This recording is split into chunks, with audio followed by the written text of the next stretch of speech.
Hello guys, আজকে হলো 22 August Rangpur করাতি গ্রাম প্লেগ্রাউন্ডে কালীবাড়িচর বিএস রংপুর করাতি গ্রাম টিমের সেমিফাইনাল ম্যাচ চলের। গাইজ ভিডিও বেশি লম্বা না করিয়া বেস্ট পার্টটি শর্ট করিয়া করিয়া দেখাইলাম। তো প্রথমে গাইজ একটা গোল কালীবাড়িচরে দিলেইল। তারপরে কালা টিমে বলটা নিয়ে লুইছিল কিন্তু গোল দিতে পারছে না। তারা বহুত চেষ্টা করেছে, বেজান মিসিং হয়ে গেছে।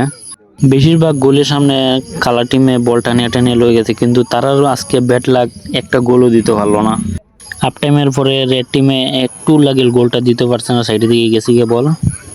আর এদিকে দেখা যায় ব্ল্যাক টিমে বারবার বলটা নেটে নিয়ে নেয় কিন্তু একটাও গোল দিতে পারেন না, তারা বহুত চেষ্টা করে। তারপরে দেখা যায় রেড টিমের কাছে বল আইছে, খাটায় খাটায় লয়ে যার খুব সুন্দর করিয়ে সে শট মারছিল একটা। শট মারার পরে ব্ল্যাক টিমে হেডশট মারছে, নদীর গেছে গিয়ে বল। তারপরে কর্নারে শট আইলো, রেড টিমে শট মারলো, তারা বহুত চেষ্টা করলো, তারপরে গোল দিলাইলো। আবার কর্নারে শট আইছিল, রেড টিমে শট মারলো, শট মারার পরে দিকে দূর গেছে গিয়ে বল। তারপরে যুদ্ধ সমাপ্তির শঙ্খ বাজে গেল। ফাইনালি গাইজ কালীবাড়িচর টিম জিতে গেল 2 গোল দিয়া।